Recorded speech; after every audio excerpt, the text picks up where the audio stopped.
214페이지 보시게 되면 가로 5번 별표가 3개 돼 있죠. 한 번도 나온 적이 없어요. 근데 여기 전부 다 조문입니다. 처음부터까지 다 알아두셔야 돼.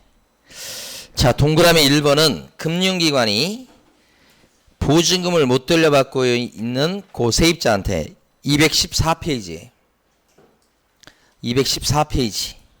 보증금을 못 돌려받고 있는 세입자한테 보증금을 먼저 빼줘요. 그 반대급부로 보증금 돌려받는 채권을 넘겨받아요. 그러니까 세입자 입장에서는 보증금 돌려받는 채권을 금융기관, 보험회사에 주고 보증금을 먼저 선지급받아서 나오는 거예요. 그 방 나갈 때까지 기다리는 게 아니라. 그렇게 되면 금융기관은 보증금 받은 채권을 양수하는 대신에 보증금을 선지급하게 돼요. 그러면 동그라미 1번 그 보증금 받은 채권을 갖다가 계약으로 양수한 범위 내에서는 우선 면제권을 금융기관이 승계해요. 그러니까 우선 면제권이 금융기관한테 있게 돼요. 근데 문제는 금융기관이 살고 있지 않기 때문에 우선 면제권이라고 하는 게 인도 플러스 전입신고에 대한 요건이 전제가 돼야 돼요. 근데 진짜 살고 있는 세입자가 이사를 가거나 주소 옮겨버리면 대항 요건을 상실하고 그에 따라서 우선 면제권이 같이 날아가 버려요. 그게 동그라미 2번이에요. 그러니까 아무리 보증받은 채권을 양수했다, 그래서 우선 면제권을 승계했다고 해놔봤자 실제 세입자가 이사 가거나 주소 옮기면 끝이야, 끝. 그게 동그라미 2번 행사할 수 없게 돼요. 우선 면제권을 금융기관이. 그래서 금융기관은 동그라미 3번처럼 임차인을 대신해 가지고 임차권 등기 변경 신청해서 등기를 시켜놓을 수 있도록 해요. 등기가 되면 그때는 어떻게 돼요? 이사 가거나 그 있는 세입자가 실제 입주자가 이사 가거나 주소 옮겨도 우선 면제권은 그대로 유지되죠. 그래서 그렇게 인정한 거예요. 그렇지만 동그라미 4번 금융기관이 보증받은 채권을 갖다가 넘겨받았다는 거지 임차인이 된 건 아니잖아요. 그러니까 금융기관이 마음대로 임차인을 대리해서 임대차 계약을 깰 수는 없어요. 넷 중에 하나가 시험 문제 지문에 나올 가능성이 높으니까 반드시 봐두시기 바라고. 오른쪽에 가면 이제 최우선 면제권 나와요. 이 최우선 면제권은 변제란 말이 있단 말입니다. 그럼 변제란 말이 있으니까 배당금에서 보증금을 타는 거예요. 경매 배당금에서 쉽게 말씀드리면. 근데 배당 탈 때는 최우선 이렇게 됐으니까 1등으로 배당을 타는 거예요. 아까 우선은 1등이라는 보장이 없지만 최우선은 1등이에요. 이제 왜 이렇게 최우선 면제 받을 수 있도록 하느냐, 이것은 요 임차인이 사회적 약자로 보는 거예요. 임차인이 모든 임차인은 아니고 임차인 중에서 보증금이 소액인 임차인은 그 사람의 전 재산일 수가 있기 때문에 그게 이 사람은 잘못했다가는 거지가 될 수 있어요. 그래서 이런 소액 임차인은 최우선적으로 배려를 해주자는 거지. 그래서 최우선 면제권은 선순위 권리자가 있어요 지금 여기. 근데도 소액 임차인에 해당되면 제껴서 배당해서 새치기해서 먼저 받아갈 수 있도록 하는 게 최우선 면제권이에요. 그러니까 새치기 할 수 있는 권리예요 한마디로. 그게 최우선 면제권. 새치기를 허용하는 전제 조건은 뭐냐면 소액에 들어가야 돼요.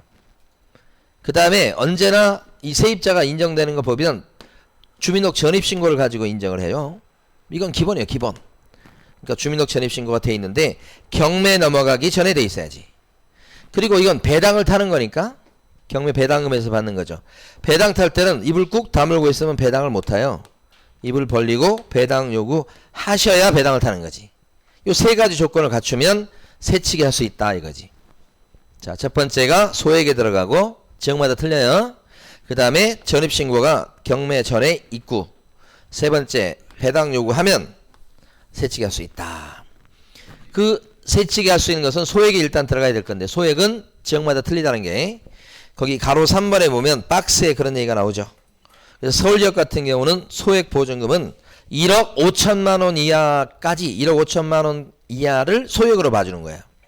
그럼 칠판에 있는 7천만 원 보증금은 서울지역에서는 소액입니까 아닙니까? 소액이죠. 그리고 새치기에서 배당을 최우선적으로 탕하는 금액은 7천만 원 전부가 아니죠. 오른쪽에 있는 것처럼 박스 오른쪽에 있는 것처럼 얼마까지를 최우선 면제 받을 수 있도록 해요? 5천. 그래서 최우선적으로 새치기를 5천만 원 해가는 거예요. 그래서 여기 위에 보시면 보증금 전부를 새치기하는 게 아니고 그 중에 뭐예요? 일정액을 5천만 원. 서울은 5천만 원. 그리고 세치기 한다는 게 누구보다 먼저 배당을 타간다?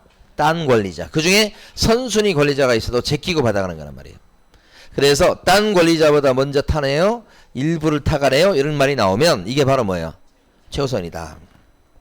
그럼 실제 배당은 낙찰가가 1억이라고 치면 선순위 저당권자가 원래는 1억을 다 받아가고 끝나야 될 판인데 세치기를 당하죠. 얼마를? 7천 전부가 아니고 5천을. 그리고 나면 이제 병한테 순서가 돌아가서 병은 5천을 받아가게 되죠. 자기가 받을 채권이 1억 있는데 지금 5천만 원밖에 못 건지는 거죠. 세치기 당해서 그렇게 되는 거죠. 이게 최우선 면제권이다 하는 얘기죠. 그래서 최우선 면제권은 한번 정리해 보면 가로 1번 개념에서는 보증금 중 일정액을 다른 권리자보다 우선, 이 말이 오면 최우선이에요. 실제 조문에는 최우선 변제권이란 내용이 없어요, 여러분. 조문 어디를 뒤져봐도 최우선이란 글자 안 나옵니다. 최우선 면제권도 우선 변제 받는다고 나와요, 조문은. 근데 다른 권리자보다 우선 면제 받는다. 보증금 중 일정액을 우선 면제 받는다. 이렇게 나오면 그게 바로 뭘 얘기하는 거예요? 최우선을 얘기하는 거예요. 그러려면 가로 2번에 나와 있는 세 가지 조건을 갖추셔야 돼. 대항 요건이 전입신고 얘기하는 거예요. 그 다음에 소액. 그런데 동그라미 2번처럼 대항 요건으로서의 전입신고는 늦어도 경매 넘어가기 전까지는 돼 있어야 돼요. 요게 출제됐었죠. 그리고 입을 다물고 있으면 안 되죠. 배당 요구. 그런데 확정일자는 지금 요건이 아니죠. 확정일자는 안 받아놔도 괜찮죠. 왜냐면 확정일자는 등수 매기는 수단이야. 근데 최우선 면제권은 등수가 무슨 소용이야. 세치기를 해버리는데. 응? 그래서 이때는 확정일자는 요건이 아니다. 요것도 출제됐었고, 밑에 나와 있는 소액 보증금의 표는 암기사항 아닙니다. 그래서 그렇다는 것이고, 하나만 더 해보고 넘어갈게요. 만약에 여기 지금 경매 등기 전에 병, 정, 무 해가지고 무라는 임차인이 한 명 더 있는데 이전에 요 사이에 그 무는 얼마냐면 보증금 전입신고 돼 있어요. 무도 돼 있는데 보증금이 얼마냐면 보증금 6천만 원이라고 해봐요. 그러면 소액 임차인에 해당되는 사람이 서울 지역에서는 1억 5천 이하가 소액이잖아요. 소액이 두 명 있죠. 지금 정하고 무. 그럼 둘이 세치기를 해가는 거야. 그럼 둘이 세치기 해갈 때 세치기 해가는 금액은 이 사람도 5천이고 이 사람도 5천인 거예요. 그럼 둘이 합치면 1억이 돼요. 여기 이제 무가 세치기를 해가면 여기도 5천이 되는 거지. 그럼 병은 어떻게 돼? 가져갈 돈이 없잖아요. 그러니까 소액 임차인이 많이 있을 때는 세치기를 다 해가 버리면 선순위 권리자 병 입장에서는 한 푼도 못 거두는 그런 경우가 발생할 수 있잖아요. 그럼 이게 너무하잖아요. 1등으로 딱 자리를 잡았는데 아무리 사회적 약자를 배려해도 지하철에 있는 노약자석을 갖다가 전 좌석을 다 노약자석으로 만들어 놔봐요. 젊은 친구들은 어떻게 해요? 안 탄다고 그러겠죠. 그러니까 일부만 만들어 놔야지. 일부만. 그래서 여기 보면 이렇게 될 수 없고 낙찰가의 절반 정도로만 소액 임차인의 몫을 제한을 둬요. 소액 임차인이 10명 있어. 그래도 절반까지만 가져갈 수 있어요. 그러니까 2명일지라도 다 가져가면 각각 5천이 아니에요. 합쳐서 5천이야. 이거 절반이니까. 합쳐서 5천이면 정하고 무 두 사람이니까 사람 수대로 거의 나눠 가져요. 2,500씩. 혼자 있을 때보다 좀 못하긴 하네. 그래도 어쨌든 3명이면 어떻게 되겠어요? 또 3등분이야. 4명이면 아이고 그렇게 된다고요? 거의 사람 수대로. 근데 요걸 기억하셔야 돼. 절반까지만 소액 임차인의 몫이다. 그래서 가로 4번에 동그라미 1번 보려고 한 거예요. 거기서 숫자 하나 동그라미 쳐주세요. 2분의 1. 됐습니다. 216페이지 가보실게. 임차권 등기명령 신청 제도가 있죠. 요거 IMF 때 임대차가 끝났는데도 주인들이 방이 새가 안 나가니까 보증금을 못 빼주고 막 그런 상황이 많이 발생했어요. IMF 때. 예. 까마득한 옛날 얘기네요. 90년대 후반이니까 그죠. 그래서 20년이 벌써 넘어가는 거 아니에요. 지금 20몇 년이죠. 예.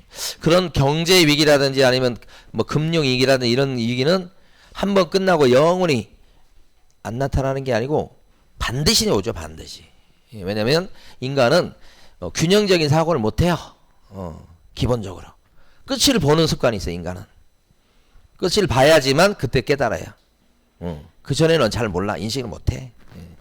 그 이제 인간의 본성인 것 같더라고. 그래서 인간 그 무슨 경제 위기나 이런 것들은 반드시 다시 와요. 전쟁은 말씀 안 드릴게요. 그러니까 그게 인간의 뭐 균형 잡힌 사고가 잘 안 돼요. 뭐가 하나 뭐 좀 다 몰려가잖아요. 중심을 잡고 하는 사고가 잘 안 돼 인간은. 그렇게 프로그램을 해놓은 걸 어떡할 거예요. 그러니까 심히 힘들지 그게. 그래서 경제 위기는 여러분 지금 생각해서 경제 위기든 뭐 나라의 위기든 이런 위기는 또 올 수밖에 없어요. 그게 안 오게끔 대통령이나 이제 정치하는 사람들이 잘 해야 될 건데 그 사람들은 나라를 위해서 일한다 그런 사람들이 좀 많았으면 좋을 텐데 그런 사람들보다는 자기 이득을 위해서 일하는 정치인들이 훨씬 많잖아요. 그러면 또 이게 또 이제 어긋나는 거예요. 이게 잘 이게 균형을 못 잡고.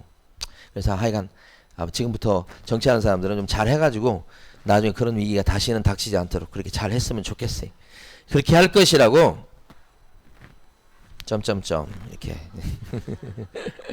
자, 그럼 여기서 이제 이거 아니야. 임차권 등기명령 신청 제도가 그래서 역사에 남은 거 이게 IMF하고 보증금을 종료가 됐는데 못 빼줘. 방에 안 나가서. 근데 요 사람은 이사를 가야 되겠어. 응? 요 의리. 전출을 가거나 이사를 갈 필요성이 있는 거지. 그래서 받을 때까지 거기서 그냥 버팅기고 있어야 되는 게 원래 제도였는데 예? 이사 갈 수 있게끔 발명을 했지. 어떻게 하냐. 의리. 2년 뒤에 나간다고 지금 계획을 잡은 거예요. 근데 나간다고 말을 했는데 방에 안 나가서 지금 못 돌려받는 거예요.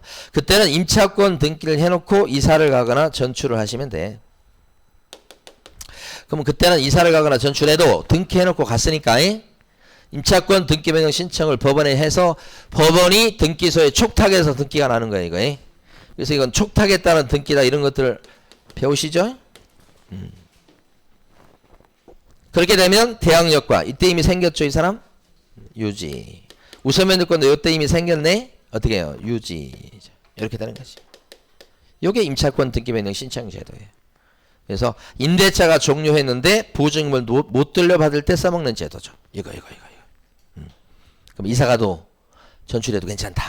그래서 거기 보면 가로 1번에 첫 줄에 바로 그거죠. 종료했는데도 불구하고 반환받지 못했을 때. 자, 그랬을 때 동그라미 3번에 가면 임차권 등기명령 신청에 들어간 비용, 법무사 비용이나 이런 비용 싹 얘기하는 겁니다.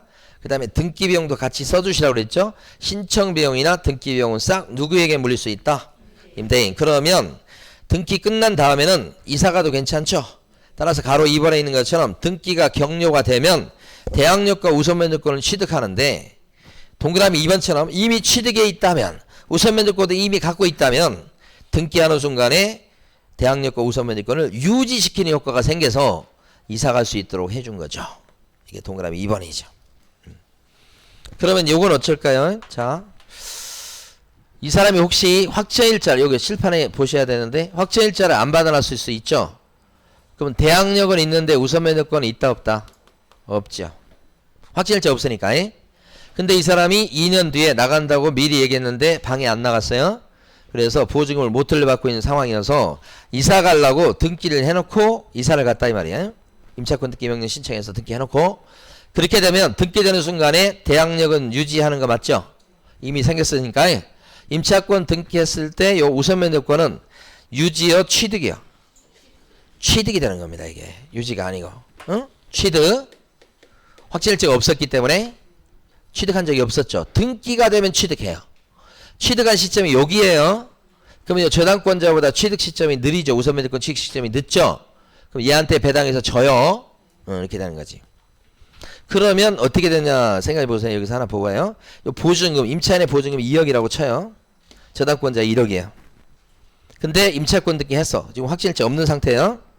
그러면 요게 이제 경매 넘어가서 이 상태에서 경매 넘어가서 낙찰자가 A가 나왔어요. 그 낙찰자 A는 얼마를 갖다가 쓰고 배당을 받아갔냐면 2억을 쓰고 낙찰을 받아갔단 말이에요. 2억. 그럼 2억이 배당금이죠. 그럼 배당금 2억에서 저당 요 상태 지금 이거 없는 상태 얘기하는 거예요. 지금 배당을 받을 때 병이 먼저 배당을 타가요. 보증금 2억짜리인 임차인이 먼저 배당을 타가요. 배당을 타갈 때 저당권자 먼저 받아가는 거예요. 밑에 깔려 있잖아. 지금 2등이잖아, 2등. 요때 취득했으니까 우선면접권은 배당하고 관련 없어요. 대항력은. 예. 여기서 지금 2억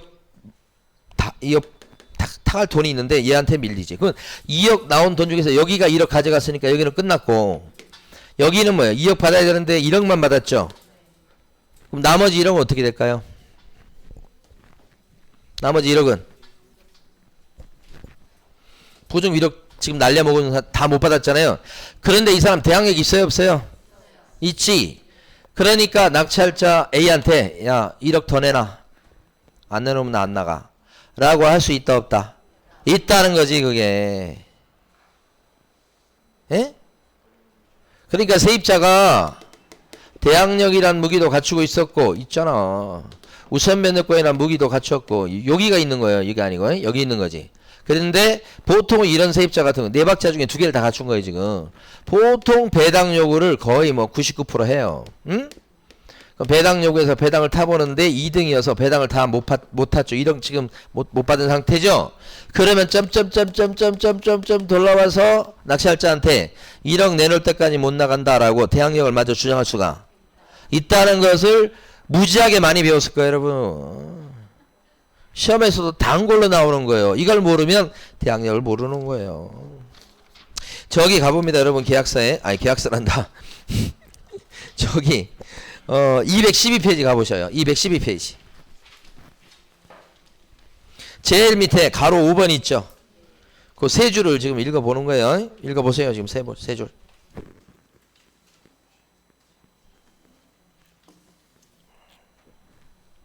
단골로 나온 이 조문이에요, 조문. 원래 임차권은 경매 넘어가기만 하면 소멸이야.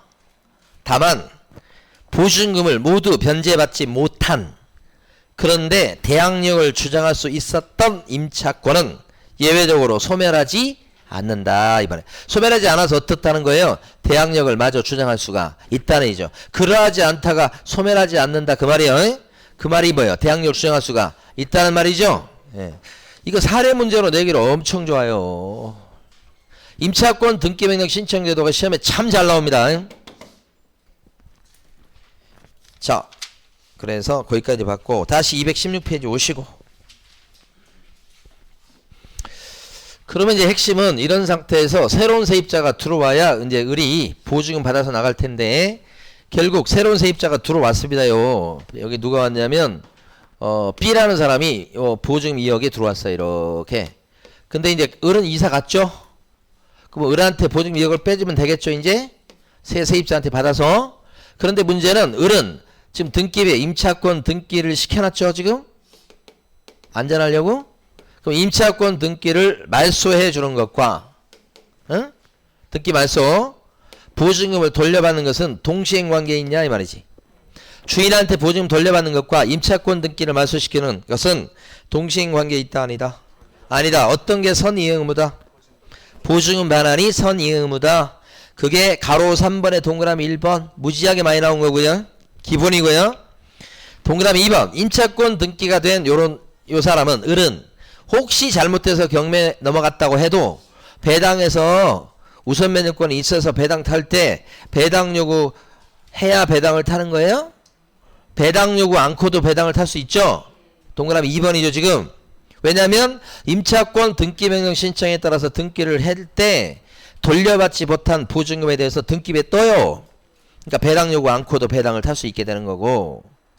동그라미 3번 혹시 임차권 등기된 뒤에 새로운 세입자가 들어왔는데, 새로운 세입자가 혹시 소액 임차인에 들어가서 이 사람이 새치기 할 수 있는 권리를 갖고 있을 수 있는 사람일지라도 임차권 등기가 등기부에 뜬 걸 보고 들어온 소액 임차인은 아무리 소액이지만 새치기를 할 수 있다, 없다? 없다. 누구를 보호하기 위해서? 임차권 등기 해놓은 사람을 보호하기 위해서 그렇다는 거지. 이것이 또 시험에 잘 나와. 동그라미 3번이 우리 중에 실무에서, 다른 거 하면 모르겠고, 동그라미 1번, 2번, 3번 중에 제일 시험 많이 나온 거 동그라미 3번 알아두셔야지. 하나도 빠짐없이. 4번 아까 했어요. 자, 오른쪽에 가면 확정일자, 부여일 등 정보 제공 요청이 나옵니다. 시험에는 딱 한 번밖에 안 나왔으니까 출제 가능성으로 봤을 때는 그렇게 높진 않은데 시사성이 있다고. 시사성이. 응? 아침에 이제 한강다리를 건너오잖아요. 예. 한강다리 건너오는데 저런 응급차량이 막 뒤에서 막 삐뽀삐뽀 해. 이제 출근 시간이니까 사람들이 막 차가 막 거의 가득 차 밀렸어. 그럼 저런 응급차량이 막 저렇게 삐뽀삐뽀 이렇게 하고 가면 어떻게 해야 돼? 이렇게 길을 이쪽 비키고 저쪽 비키고 그러면 그 사이로 한 길은 나오잖아요. 아니 그런데 어떻게 된 건지 비키는 차량이 없어요. 아니 옆으로 비켜야 될 거 아니오. 앞으로 갈 생각만 해. 앞으로 갈 생각만. 전부 다 자기들이 바빠서 그러겠지. 그래도 하여간 좀 실망했어요. 옆으로 그리고 가면 안 되는 거예요, 서야 되는 거지. 자기가 가면 안 되고 서서 옆으로 붙여놓고 가만히 있어야 돼, 갈 때까지. 그러면 이렇게라도 빠져나가잖아. 이렇게 근데 다 가고 있어, 다. 그리고 또 비키지도 않고. 나 저 소리 들으니까 갑자기 그게 생각나가지고. 사람 어쩔 때 보면 굉장히 착한 사람인데 어쩔 때는 또 악마 같기도 해요. 그래서 참 이게 왜 그런가 그런 생각을 하면서 담배를 피운다니까. 제가 제 차에 담배가 있어. 담배가 저 담배차에 하나 피우는데 가끔은 담배 피우고 싶을 때가 있어요. 그래서 올해는 원래 1년에 한 갑 정도 1년에 한 갑 피워요. 1년에. 그런데 올해 벌써 목표 달성했어. 이거 어떻게 올해 2갑 피우고 있어 지금. 자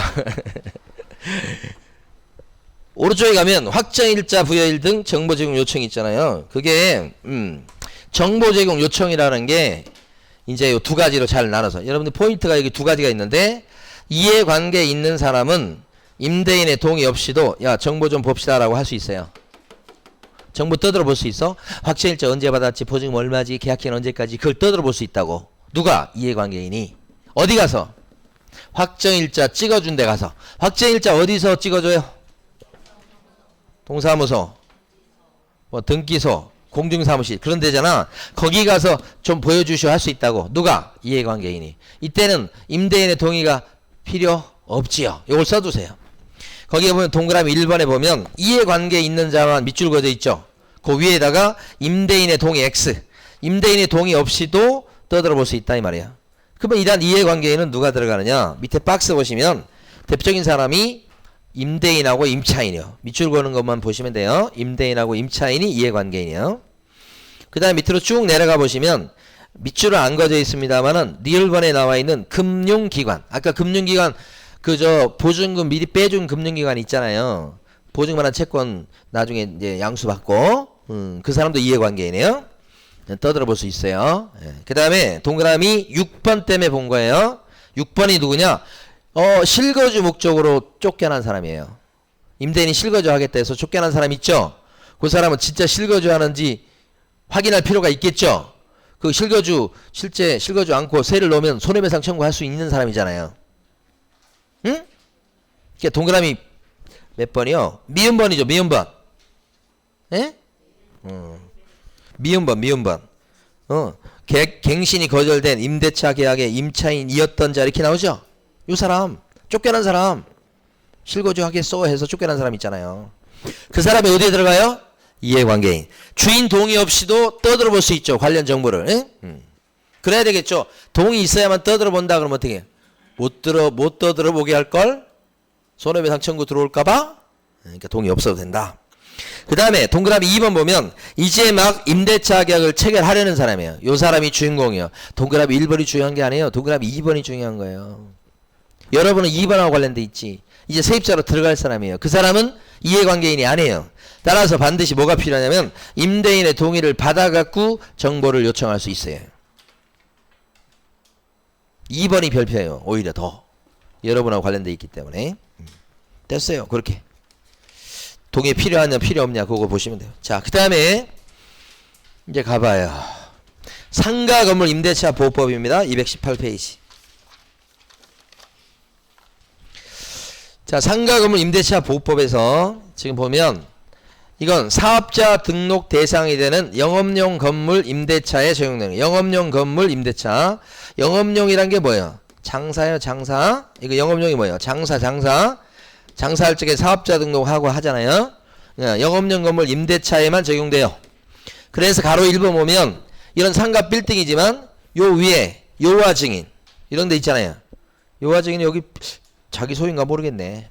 빌려서 한다면 여기는 사업자를 내는 게 아니잖아. 요화 증인 여기는. 그러면 이때는 상가 건물 임대차 보호법에 따른 보호를 못 받아요. 그러면 이제 전세권 등기나 이런 걸 해야지. 보증금도 크고 그러면. 예. 상가 건물 임대차 보호법에 보호를 못 받는 것 중에 이런 뭐 향후의 사무실이라든지 이딴 것들, 동창의 사무실 이런 것은 적용되지 않는다가 가로 1번이에요. 응? 근데 이것은 수험생님들이 잘 안 틀리고 일단 시험 문제도 잘 안 나와요. 첫 번째. 자, 시험 문제는 여기 집중돼 있어요. 보증금이 일정 규모 이하일 때 적용된다. 응? 예, 이거. 그러니까 이게 가난한 영세한 상가 임차인을 보호하는 거예요. 주택은 가난한 주택 임차인을 보호하는 거예요? 주택은 가난한 임차인을 보호하는 거예요? 부자인 임차인을 보호하는 거예요? 둘 다 보호해요. 주택은 임차인이다 그러면 가난하든 부자든 다 보호해요. 임차인이다 하고는 다 보호해요. 주택은. 상가는 어떤 사람을 보호하는 게 원칙이에요? 가난한, 영세한 그랬는데 가난한 이게 말이에요. 왜 상가는 가난한 임차인만 보호해? 주택은 다 보호하면서? 그거 저는 받아들이기 힘들어요. 부자인 상가 임차인 보호해주면 덧나요? 어디 문제돼요? 부자는 뭐 차별받아야 돼요? 아니잖아요. 왜 부자인 상가 임차인을 보호 안 해주는 거예요? 응? 근데 지금 법은 일단 원칙적으로 부자는 빼고 이렇게 돼 있어요. 가난한 사람 보인 여기를 출제를 많이 한다고. 그래서 거기 보면 박스에 보면 가난한 임차인의 규모를 법으로 정해놨죠. 서울에서는 어느 정도 돼야 가난해? 9억이야. 에? 가난하겠다. 가난하겠어. 자, 과밀억제 권역은 얼마 정도 돼야 가난이냐? 6억 9천이야야. 에? 부산도 6억 9천이야잖아. 그 다음에 광역시는 5억 4천이야. 아이고 가난한. 그 다음에 기타 지역은 3억 7천이야. 에? 이렇게. 요거 암기하셔야 돼. 이건 아까 소액은 암기 안 하셔도 이건 암기하셔야 돼. 시험 문제 나온 적도 있었고 또 나와도 그냥 표 안 주고 물어봐요 바로. 그런데 이게 가난하다고 이렇게 했는데 규모로 봤을 때 이 가난한 것 같지가 않잖아요. 그런데 이제 조금 생각해 보면 월세가 있을 때 환산해 줘요. 곱하기 100으로. 이것 때문에 이제 어떻게 보면 이런 정도까지는 아니에요 솔직히. 월세 때문에 이렇게 된 거예요. 그러니까 만약에 보증금 1억에 월세가 600이라고 해봐요. 보증금 1억에 월세 600만 원이라. 에? 그러면 이런 임차인 같은 경우에 요 규모로 따지면 요거죠. 요 규모로 따지면 곱하기 100을 해서 환산해 주니까요. 이게 6억이야 벌써. 그 1억 더하니까 7억 규모죠. 7억 규모가 되는 거예요. 이 정도도. 그러면 요 사람이 서울에 있을 때는 가난해 아니면 부자야. 가난한데 여기 부산으로 가면 어떻게 돼 이제? 가난해지는 거지. 아 여전히 부자네. 아직도 부자네. 안 되겠다. 광역시까지 가야 되겠다. 그러면 가난해지죠. 그러니까 지역마다 틀리다는 얘기죠. 환산해 준다는 거예요. 그래서 박스 암기하시고 밑에 보면 곱하기 100 한다는 거 이게 돼 있어요. 그런데 핵심은 지금까지 본 내용이 핵심이 아니에요. 밑에 있는 별표가 핵심이지. 상가금 임대차 보호법에서 나오는 것은 세 가지 정도예요. 그 중에 첫 번째가 지금 칠판에 있는 거예요. 원래는 이하보증금이라고 그래가지고 이하보증금은 우리끼리 이제 쉽게 부르는 말이에요. 이하보증금 즉 가난한 임차인을 보호하는 거니까 이하보증금 규모일 때는 상가 건물 임대차 보호법이 싹 적용돼요 여러분. 그런데 부자인 상가 임차인이 되면 초과보증금이 되면 상가 건물 임대차 보호법 중에서 일부만 적용돼요. 그래서 초과보증금을 시험 문제에서 사례 형태로 3번이나 물어본 거예요. 그래서 이게 여기가 출제되는 포인트예요. 이쪽도 아니요. 이쪽이요. 초과보증금. 그때 초과보증금이라도 적용돼서 보호되는 게 5가지죠. 5가지가 별표에 나와 있는 거죠. 암기하기 전에 하나씩 보면 3달치 월세가 밀려 있을 때는 점포 해지 사유가 돼요. 임차인이 잘못하면 쫓겨날 수 있다는 거지. 이때는 초과보증금에 해당될지라도 3달치 밀려 있을 때는 해지할 수 있다. 이렇게 된 거지. 그죠? 그 다음에 표준 서식을 만들어서 권장할 수 있다. 써보라고. 이것도 초과 보증금에 해당돼도 적용되는 거예요. 초과 보증금일지라도 대항력을 인정받아요. 대항력 내용은 뭔지는 아시겠죠? 이제 주임법과 상임법은 쌍둥이에요. 쌍둥이. 세부적으로 조금 틀려서 그렇지. 그 다음에 권자는 뭐냐면 권리금 보장을 해주는 조문이 있어요. 그것도 초과 보증금에 해당하는 상가 임차인한테도 그대로 적용돼요. 그러니까 초과 보증금도 권리금 보장받는다고 해요. 갱신 요건 있죠? 상가에 그것도 초과 보증금에 해당되는 상가 임차인도 적용돼요. 이게 5가지. 그러면 초과 보증금에 해당되는 상가 임차인은 우선 면역권 있을까요? 없을까요? 우선 면역권. 초과 보증금에 해당되는 임차인에 우선 면역권이 있다 없다? 없어요. 이 5가지 없잖아요. 대표적으로 적용 안 되는 게 우선 면접권이에요. 그래서 초과 보증금에 해당됐다 그러면 배당에서 탈 때 우선 면접 받을 수 있는 권능은 도저히 인정받지를 못하고 있어요. 이거 인정해줘도 되잖아요. 솔직히. 왜 이렇게 막고 있는지 모르겠어요. 자, 이렇게요. 그러면 암기하실 때 이렇게 초보가 3표 차로 대권을 갱신했다. 초보가 무슨 뜻이에요? 초과 보증금일 때 적용되는 건 3표 차 할 때 3이 뭐예요? 3달치 밀렸을 때 해지 사유. 표는요. 표준 서식을 정해서 권장할 수 있다는 거 있잖아요. 응? 그거. 그 다음에 대자는요. 대항력. 그 다음에 권자는 권리금 보장규정. 여기 갱신 요구권. 5가지. 이걸 물어본 게 3번 나왔다고. 다 사례 문제로 나왔어요. 자, 그 다음에 밑에 가시면 기타 있죠. 기타 중에서 예상 문제가 하나 있어요, 여러분. 그게 뭐냐면 공장이나 창고는 상가 건물 임대차 보호법에 따른 보호를 받을까요? 출제될 것 같아요, 이 판례는. 자, 상가 건물 임대차 보호법에 따라 보호를 받겠습니까? 창고, 공장은 어때요? 꼭 별표해 두시고 꼭 보시고 가세요. 공장이나 창고에서 물건을 만들고 그 다음에 보관만 해요. 판매행위를 안 해요. 그러면 적용이 있다 없다? 없을 건데 거기서 물건을 만들고 보관도 하지만 플러스 판매 영업행위를 같이 해요. 거기서. 그러면 어떻게 해요? 적용된다. 이거 장사하는 걸 도와주려고 만든 법이죠. 그러니까 판매 영업행위가 있을 때는 적용되는 거니까 2개를 합치면 결국은 세모다라고 결론을 지을 수 있어요. 둘 중에 어떤 게 나올지 몰라요. 그대로 읽으시면 돼. 예? 그거 동그라미 3번. 뭘 같이 해야 돼? 영업활동, 판매 영업행위를 같이 해야 된다. 그래야 보호된다. 자, 오른쪽 가시면 임대차 기간 나와요. 이제 상가 임대차 계약 기간을 갖다가 정할 때, 잘 보세요. 정할 때 6개월로 할 수 있는 거예요. 상가 임대차 기간을 6개월.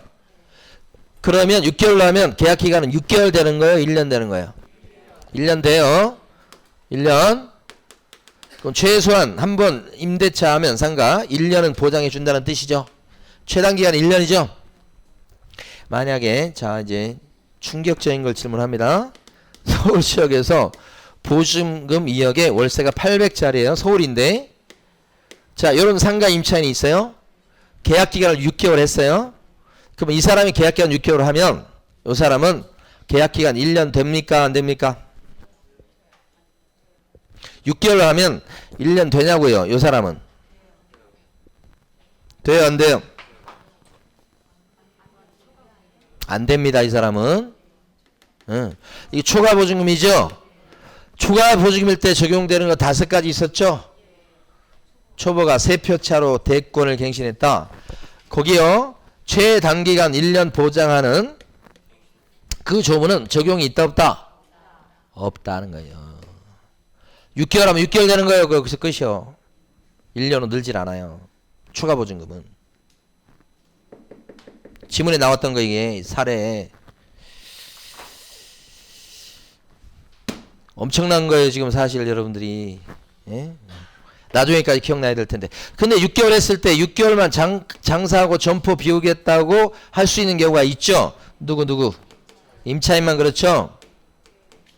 그렇죠. 이거 똑같죠 지금? 자, 묵시적 갱신. 묵시적 갱신은 지금 오른쪽 페이지 가로 2번에 있단 말이에요. 아무 말 없이 쑥 지나가는 게 묵시적 갱신이에요. 나가는 소리 안 하고. 묵시적 갱신이 되면 플러스 1년, 2년. 1년. 1년 더 장사하랍니다. 묵시적 갱신. 그러니까 요건 고정이 돼 있어요. 묵시적 갱신했다가 무조건 1년이요. 그렇지만 요때도 또 변심을 누가 할 수 있어? 임차인. 이 변심의 황제예요, 임차인. 그랬을 때 언제든지 해지 통보할 수 있고 그 효력은 몇 달 있다 생기고, 그렇지, 3개월 있다. 이렇게 묵시적 갱신이 안 되게 만들려면 거절해야 돼. 거절 통지, 거절. 임대인은 언제까지 거절해야 돼? 비우라고 미리 얘기했어야 되죠. 6개월 전부터. 그치, 1개월 전.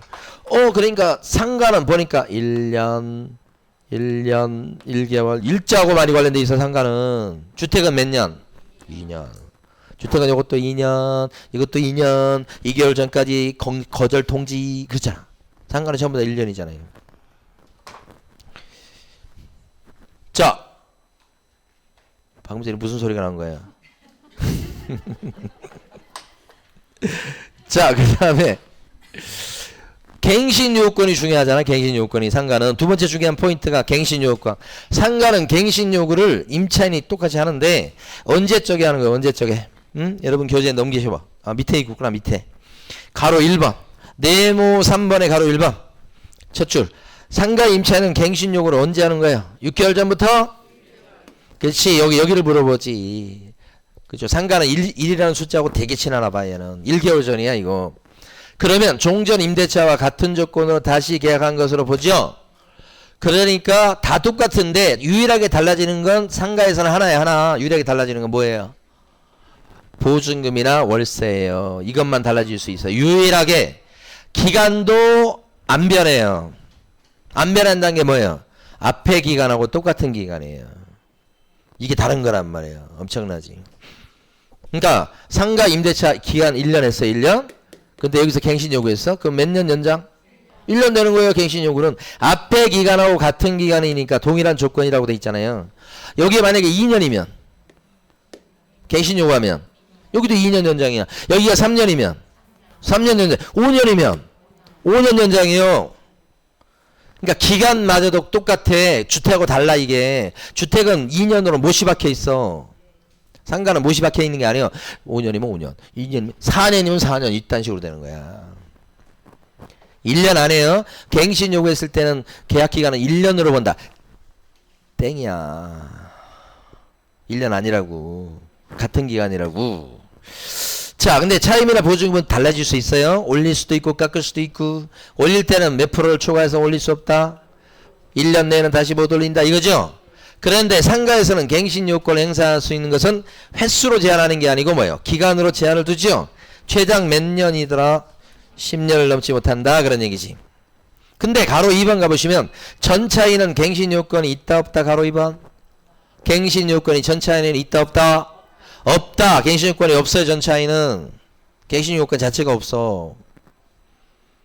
그렇지만 임대인의 동의를 얻어갖고 합법적으로 전대차가 일어났다면 전차인은 임차인을 어떻게 해서 대위해서, 대위 여기다 도그라미 치시고 시뻘겋게 치시고 나올 거니까 직접 행사할 수는 없어요. 대위 행사하죠. 그러면 시험 문제는 직접 행사한다고 나올 거예요. X 옆에다 적어 놓으셔야 돼. 직접 행사하면 뭐예요? X. 그 다음에 바로 위에 가면 초과 보증에 해당되는 상가 임차인도 갱신 요건을 행사할 수 있다 없다? 있다. 초보도 행사할 수 있어요. 갱신 요건은. 그 다음에 제일 끄트머리 가면 판례가 하나 있죠. 이거 나올지 몰라요. 이 판례는 뭐냐면 갱신 요구는 기간으로 최장 10년이요. 기간으로 제한을 두니까. 근데 묵시적 갱신이 될 수 있죠. 아까 했죠. 묵시적 갱신. 아무 말 없이 쑥 지나가는 거에 그걸 뭐라고 그래요? 묵시적 갱신. 다른 말은 뭐라고 그래요? 법정 갱신. 묵시적 갱신이나 법정 갱신은 좋아서 그런 거예요. 말을 안 해서 그렇지. 예? 묵시적 갱신은 뭐예요? 서로 얼굴 보면서 막 좋아 죽으려고 하는 거예요. 이게 말을 안 할 뿐. 그러니까 계속 연장되는 거 아니에요. 계속 연장되는 거. 이러한 묵시적 갱신은 기간이 10년으로 제한이 될까요? 안 될까요?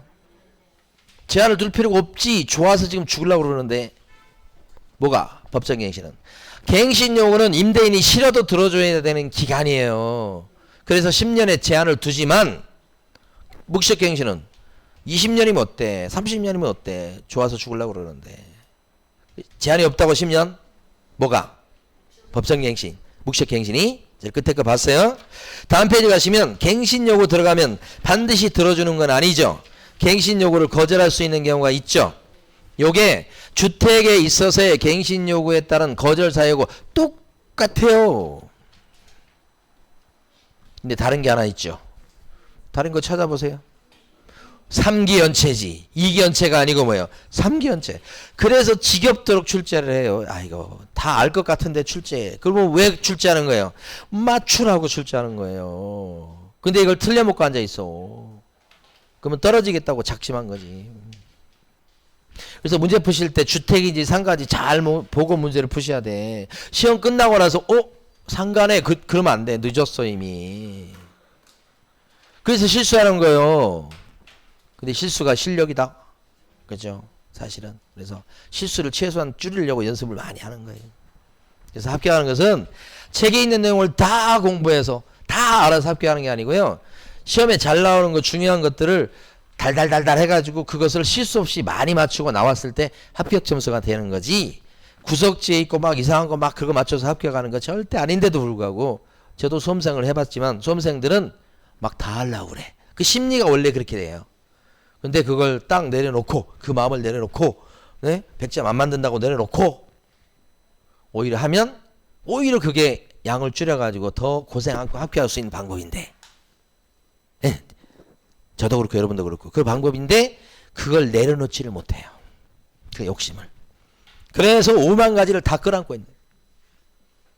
그러면서 힘들어 죽겠다고 하는 거지. 여러분 학원 나오는 이유는 선생님한테 이렇게 돈 내고 배우는 이유는 뭐냐면 그걸 줄여주려고 하는 거예요. 근데 그걸 믿으시고 줄여야 되는데 아니야. 수험생들의 심리는 그게 아니야. 5만 가지를 다 갖고 있고 싶어해. 이렇게. 자료 많잖아요. 자료 많아가지고 붙는 사람은 잘 못 봤어. 아니야. 자료 많다고 합격하면 노량진에 합격할 사람 수두룩해. 응? 한 트럭이야. 노량진 제가 처음 강의 시작했을 때가 거의 한 20년 전 가까이 되는데 지금은 안 나오시지. 근데 몰래 공부한다는 소리 들었어. 남자분인데. 집에 가면 자료가 어마무시해. 자료를 많이 싸들고 시험장에 가는데 시간이 없네. 시험장에 가는데 배낭에다가 책 다 집어넣고 양쪽에 가방 들고 이러게 양쪽 가방 한쪽 가방 아니야. 양쪽 가방 들고 뒤에 배낭 메고 가 시험장에. 그거 다 보겠다고. 그게 바로 뭐냐면 그 불안한 수험생의 심리를 얘기하는 거예요. 제가 시험 보러 갈 때 그랬다니까. 이해가 돼. 근데 그래서 합격하는 게 아니더라고요. 응? 달달달 조그만 거 합격해. 자 여기 보면 3기 연체. 그 다음에 나머지 다 똑같은데 여기 없는 게 하나 있어. 그게 뭐냐면 상가 임대인이 점포 임대인이 야 내가 장사할 거야 나가. 이건 없어. 주택은 그런 게 있죠. 내가 살 거니까 비켜주시죠. 이게 되지만 주택은 상가는 자기가 장사하겠다고 점포 임대인이 임차인을 걷어낼 수는 없다고. 그건 없는 거. 그거 딱 2개밖에 차이가 없어요. 그래서 주택은 거절 사유가 9개, 상가는 거절 사유가 8개잖아. 자, 오른쪽에 가면 대항력이 있어요. 대항력은 이건 그냥 상식으로 풀어야 돼. 주택하고 닮은꼴이니까 상가 임차인이 대항력을 주장하려면 뭘 갖춰야 되겠어? 대항 요건이죠. 그 대항 요건은 뭐예요? 인도 플러스 사업자 등록. 주민등록 대신에 그럼 사업자 등록 신청한 다음 날부터 대항력이 생기겠지. 첫 줄, 둘째 줄 보시면 끝이에요, 그냥. 끝. 그런데 이런 경우 어떻게 돼요? 사업자 등록을 신청해서 사업자 등록을 내놨던 사람이 세무사 가서 폐업신고를 냈고, 그리고 나중에 좀 시간 지난 뒤에 다시 또 사업자 등록을 냈어. 그러면 그 중간에, 폐업한 그 중간에는 사업자 등록의 효력이 없어졌으니까 대항 요건을 중간에 뭐예요? 갖췄다고 볼 수 없죠? 끊긴 거죠? 그러면 새로 사업자 등록을 낸 시점부터 대항력을 새로 주장할 수 있는 거지. 그러니까 폐업하면 중간에 대항력은 어떻게? 끊기지. 그런 얘기죠, 뭐. 그래서 가로 3번의 밑줄 그어진 판례 한번 읽어볼게요. 사업자가 폐업 신고했다가 다시 같은 상호, 같은 사업자 등록 번호로 사업자 등록을 했다고 하더라도 상가 건물 임대차 보호법상의 대항력과 우선 면제권은 그대로 뭐예요? 존속한다고 할 수가 없다더라 이 얘기죠. 자, 우선 면제권 나왔습니다. 밑에 우선 면제권 가만히 보니까 우선 면제권은 주택하고 닮은 꼴, 그러면 우선 면제권을 행사하려면 주택은 인도 플러스 주민등록 전입신고 플러스 확정일자죠. 그러면 상가는 어떻게 되겠어? 이건 공부 안 해도 인도 플러스 주민등록 대신에 뭐요? 사업자 등록 플러스 확정일자. 그 확정일자는 어디서 받게요? 상가에서. 확정일자는 관할 세무서장한테 받죠. 공증사무실 나오면 틀립니다. 등기소 나오면 안 돼요. 여기는 딱 한 군데밖에 없어. 그래서 거기만 2번 물어봤어요. 세무서장. 거기만 주의하시면 돼요. 자, 넘어가십니다. 최우선 면제권. 자, 최우선 면제권 보려면 최우선 면제권 관련해서 이 세치기 하는 거예요. 그러면 최우선 면제권은 세칙에서 1등으로 배당을 타가는데 보증금 중에서 일부 금액을 가져가는 거죠. 딴 권리자가 있어도 제끼고 가져가는 거죠. 세칙이니까. 예, 그런 얘기 뭐 원리 똑같아요. 다만 이제 요건을 보면 최우선 면제 타려면 상가 임차는 어떤 요건을 갖춰야 될까? 인도 플러스 주민등록 대신에 사업자 등록. 그 사업자 등록은 경매 등기 전에. 그 다음에 두 번째 소액에 들어가면 되겠죠. 소액. 그 다음에 세 번째 배당 요구해야 배당 타는 거지. 배당 요구는 실제 시험 문제에서는 중요하게 다루진 않아요. 근데 배당 요구해야 받는 건 맞아요. 주로 이제 소액이다. 그 다음에 사업자 등록이 경매 등기 전에 돼 있어야 된다. 그런 요건을 주로 시험 문제에서 내죠.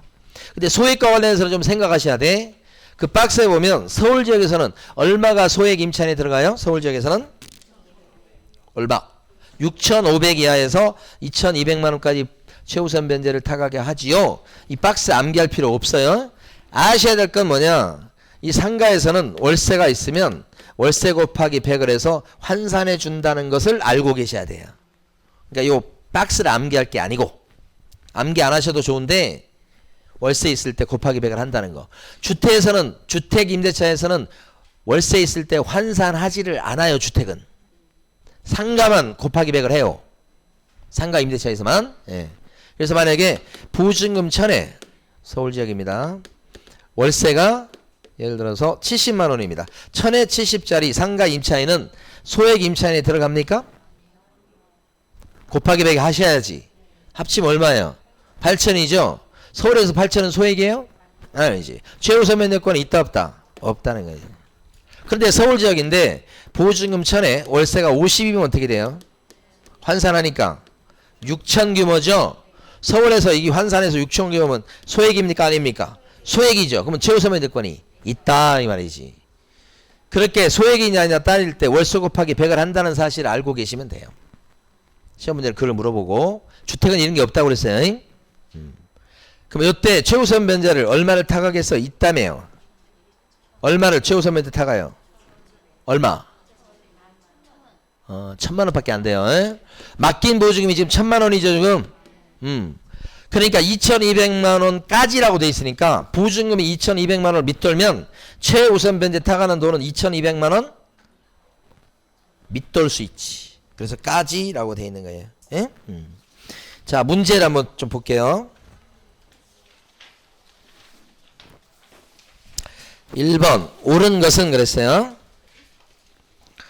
1번은 2011년 9월 5일에 인도와 주민등록 전입을 마치고 대항력이 생기는 시점은 언제가 되는 거예요? 그러면 2011년 9월 6일 오전 0시 맞습니다. 자, 2번 한 집원에 다가구용 단독주택 한 동만 있어요. 한 집원에 단독주택이에요. 그러면 전입신고는 집원까지만 하면 됐죠. 거기에 호수는 어때요? 상관없어. 단독주택이니까. 대항력을 취득하지 못한다는 게 거짓말이죠. 취득해요. 전입신고를 올바로 했는데 공무원이 착오로 잘못 기재해서 올렸다 그러면 정정될 때까지 대항력이 생기지 않는다. 아니지. 세입자 잘못이요. 100% 정정 안 돼도 대항력 인정해 줍니다. 4번 최우선 면제 받기 위해서는 대항요건과 확정일자를 받아야 된다. 확정일자는 요건이 아니죠. 예, 그래서 틀렸고. 5번. 임차인이 별도로 전세권 등기를 했단 말이에요. 그렇죠. 별도로 전세권 등기를 했다. 이렇게. 근데 세대원 전원이 딴 곳으로 이사를 갔어요. 그러면 주택임대차 보호법상의 대항력은 어떻게 해요? 상실되지. 주인법을 물어봤다는 거예요. 전세권 등기 물어본 게 아니고. 제발 착각하지 마시기를. 답은 1번이죠. 자, 2번. 갑소의 액수주택을 을에게 임대하는 계약을 중개하면서 양 당사자에게 설명한 것으로 옳은 것은 1번. 을이 임차인이에요, 임대인이에요? 임차인이죠. 주택의 일부를 주거 외 목적으로 쓰고 있다. 그러면 주택임대차 보호법의 적용을 받지 못하는 겁니까? 받을 수도 있죠. 일부를 주거 외 목적으로 써도 받는 거예요. X. 2번. 임차권 등기 명령에 따라 등기가 되었다고 해도 액수주택의 점유를 상실해버리면 대항력을 잃는다. 아니지. 등기하면 대항력 유지죠. 유지. 그러려고 지금 임차권 등기한 건데. 3번. 을이 액수주택에 대해서 대항력을 취득하려면 확정일자를 요한다. 확정일자와 관련 없잖아요. 그 다음에 4번. 을이 대항력을 취득한 뒤에 액수주택이 병에게 매도되어서 이전 등기가 격리된 다음에 을이 주민등록을 딴 곳으로 옮겼다면, 그러니까 지금 집주인이 바뀌었는데 매매로 주민등록을 옮겨버렸네. 어떻게? 그러면 보증금만한 채권은 새 주인한테 승계가 돼서 새 주인이 보증금 빼줄 의무가 있죠. 그 보증금만한 채권 채무관계가 없어지는 건 아니에요. 주인 바뀌면. 그러나 그 보증금을 반환받기 위해서 대항력이라는 무기는 써먹을 수가 없지요. 주민등록을 옮겼으니까. 채권은 있는데도 그런 뜻이에요. 일단 보증받은 채권이 소멸한다는 건 X. 소멸하지 않아요. 뭐가 소멸하죠? 대항력이 소멸하는 게 되는 거예요. 5번. 을이 경매를 통해서 액수주택의 소유권을 취득하면 갑과 을 사이의 임대차 계약은 원칙적으로 종료하게 된다. 임차인이 낙찰을 받아서 소유권을 취득하면 어떻게 돼요? 원칙적으로 혼동으로. 아니 세입자이면서 소유자가 된 거잖아요. 임차권을 소멸한다고 봐야 되겠죠? 다만 임차권이 제3자의 목적으로 돼 있을 때는 예외적으로 소멸해서는 안 되겠죠. 그런 경우. 자, 옳은 거 몇 번이에요 그러면? 5번이 정답이에요. 3번. 틀린 것은 1번. 상가 건물을 임차하고 사업자 등록을 마친 사업자가 임차 건물의 전대차 등으로 당해 사업을 개시하지 않거나 사실상 폐업을 했습니다. 사업자를 맡아놨는데, 사업자 등록을 내놨는데 이 사람이 지금 뭐예요? 사실상 뭐예요? 영업 안 하죠. 그러면 이 사람은 상가 건물 임대차 보호법상의 사업자 등록을 갖췄다고 볼 수가 없다. 이런 거죠. 사실상 폐업이라는 얘기가 나옵니다. 그 다음 2번. 사업자 등록을 마친 상가 건물 임차인이 폐업 신고했다가 다시 같은 사고 및 같은 사업자 등록번호로 사업자 등록을 했다고 해도 상가 건물 임대차 보호법상의 대항력과 우선면허권은 그대로 어떻게 해요? 존속한다고 볼 수가 없다죠. 새로 갖춘 걸로 봐야 되죠. 3번. 임차 목적 건물의 일부를 증축했을 경우에 임대인은 임차인의 갱신 요구를 거절할 수가 없다가 맞죠. 증축 정도 갖고는 거절 사유가 안 되는 거죠. 맞네 이것도. 4번. 3개의 차임액에 달하도록 차임을 연체한 사실이 있을 때는 임대인은 임차인의 갱신 요구를 거절할 수가 있다. 상가니까 거절할 수가 있죠. 5번. 상가 건물이 건물에 대한 경매 신청 등기 전에 대항 요건을 갖추었다면 보증금 중 일정액을 다른 담보 물권자보다 우선해서 변제받을 권리가 있다. 이게 바로 소액일 때 최우선 변제 받을 수 있는 권리가 있다는 거죠 지금. 근데 그러려면 경매 등기 전에 사업자 등록이란 대항 요건을 갖춰야 되겠죠. 틀린 건 몇 번에 오면? 2번이 틀렸죠? 네, 2번이 틀린 거예요. 하나 더 풀고 쉬겠습니다. 뒤에 가시면 4번입니다. 틀린 것은 1번. 권리금 계약이란 신규 임차인이 되려는 자가 기존 임차인에게 권리금을 지급하기로 하는 계약을 말한다. 그렇게 돼 있죠 지금. 이건 아직 안 했죠. 자, 쉬었다가 여기서부터 하도록 하겠습니다.